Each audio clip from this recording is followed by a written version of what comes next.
Bonsoir. Le Conseil des ministres s'est tenu ce mercredi 21 février 2024 au Palais de la République sous la présidence du chef de l'État, son Excellence, M. Macky Sall. À l'entame de sa communication, le président de la République a évoqué la décision numéro 1/C/2024 du 15 février 2024 du Conseil constitutionnel et la finalisation du processus électoral en demandant au ministre de l'Intérieur de prendre toutes les dispositions en relation avec le ministre des Finances et du Budget, la Sénat et les autorités administratives pour une bonne organisation de l'élection présidentielle à une date qui sera fixée très prochainement après les consultations avec les acteurs politiques, les responsables de la société civile et les représentants des forces vives de la nation. Dans cette perspective, le chef de l'État, en sa qualité de gardien de la Constitution et garant de l'État de droit,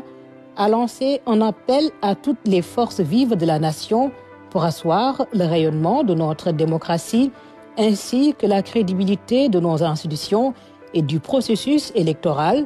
Dans ce cadre, le président de la République a également réaffirmé son engagement pour un processus inclusif de concertation et de dialogue afin de bâtir des consensus autour de la réconciliation nationale, de l'apaisement et de la pacification de l'espace public en vue de consolider la stabilité politique, économique et sociale. Dans ce contexte, le chef de l'État a demandé au garde des Sceaux, ministre de la Justice, de finaliser les projets de texte pour matérialiser la volonté de réconciliation et de pardon dans le respect de l'état de droit et la consolidation de la paix sociale durable. Poursuivant sa communication, le président de la République s'est réjoui de l'exemplarité des performances économiques du Sénégal, cité parmi les 20 pays à la croissance la plus forte du monde en 2024, avec un taux de croissance projeté à 8,2%, confirmé par le rapport Performance et perspectives macroéconomiques de l'Afrique, publié le 16 février 2024 par la Banque africaine de développement. À cet égard, le chef de l'État a demandé au Premier ministre et au ministre de l'Économie, du Plan et de la Coopération de vulgariser ces résultats notables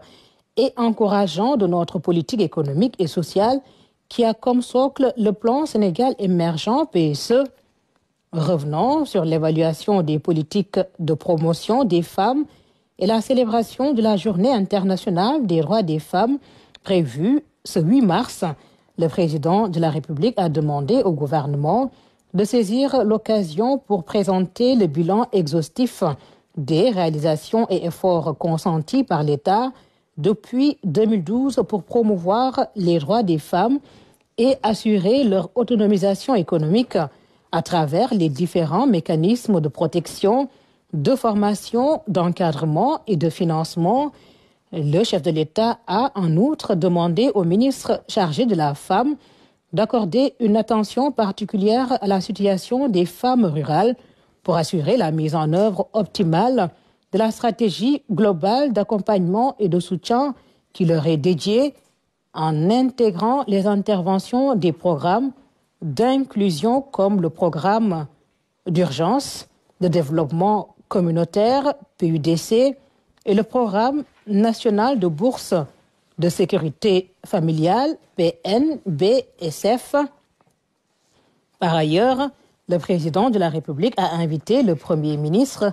à tenir avant la fin du mois de février 2024 un conseil interministériel d'évaluation et de définition des priorités des politiques de promotion et de soutien aux femmes du Sénégal,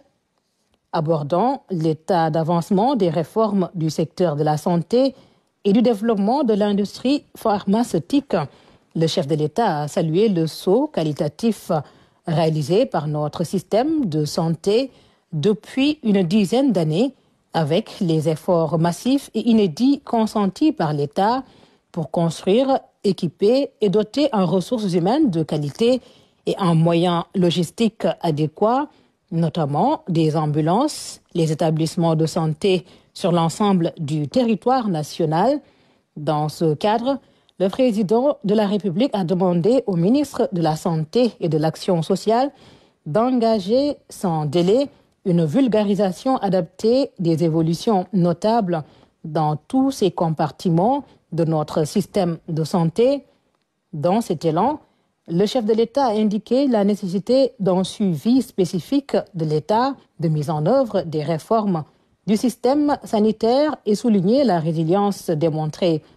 par notre système de santé depuis la pandémie de Covid-19 et la dynamique de transformation avec le développement de la recherche et de l'industrie pharmaceutique, ainsi que la construction en cours d'infrastructures sanitaires de nouvelle génération, avec notamment l'ex-hôpital Aristide Le Dantec, l'hôpital Seydi El Hadj Malick Sy de Tivaouane, l'hôpital de Matam à Ourossogui, la polyclinique de l'hôpital principal de Dakar. Le président de la République a aussi invité le ministre chargé de la Santé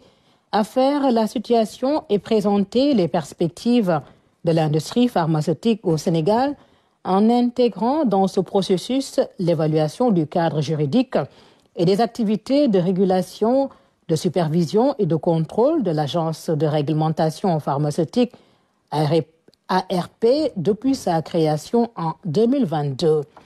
Sur le climat social, la gestion et le suivi des affaires intérieures, le chef de l'État est revenu sur les sujets suivants.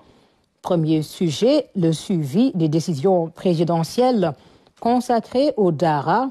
en demandant au gouvernement, au ministre de l'Éducation notamment, de tenir avec les acteurs d'ici début mars 2024 une revue de l'état d'application des décisions présidentielles prises pour asseoir la modernisation des DARA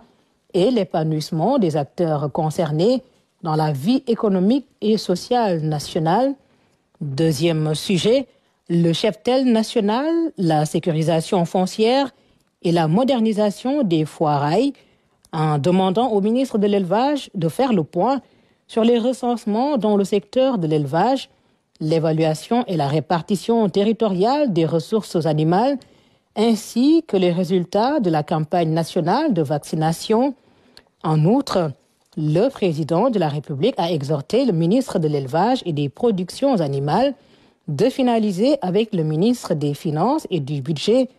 les acteurs territoriaux et les organisations d'éleveurs,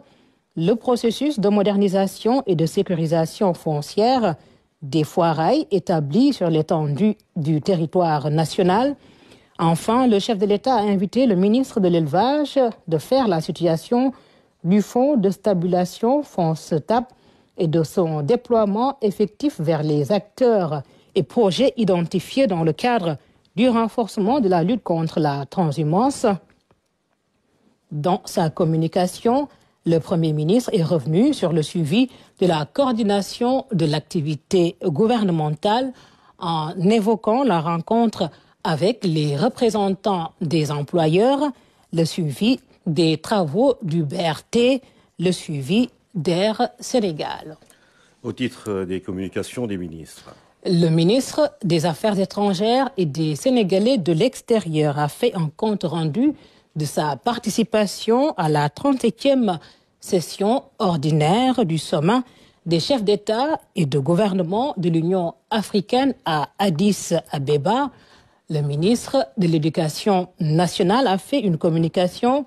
sur la situation pédagogique et sociale du sous-secteur. Le ministre de l'Enseignement supérieur, de la Recherche et de l'Innovation a fait une communication sur la situation pédagogique et sociale au sein des établissements publics d'enseignement supérieur. Le ministre de l'Agriculture, de l'Équipement rural et de la Souveraineté alimentaire a fait une communication sur le suivi de la campagne de commercialisation de l'arachide 2023-2024, la campagne de contre-saison froide 2023-2024, les exportations de produits horticoles et le matériel agricole. Et puis au titre des textes législatifs et réglementaires. Le projet de loi d'orientation relative à la protection sociale a été adopté. Et enfin, au titre des mesures individuelles. Le président de la République a pris les décisions suivantes. Monsieur Omar Tidjane Telemak Sow, titulaire d'un Master 2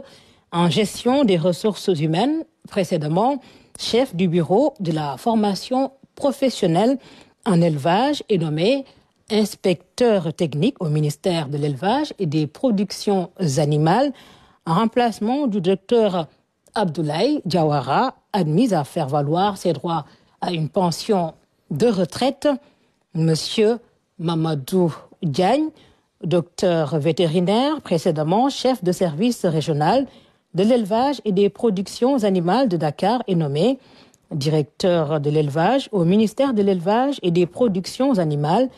en remplacement du docteur Dame Sow, appelé à d'autres fonctions. Monsieur Moussa Dian, expert financier, précédemment secrétaire permanent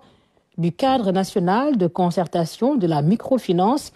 est nommé directeur de la microfinance et de l'inclusion financière au ministère de la microfinance et de l'économie sociale et solidaire,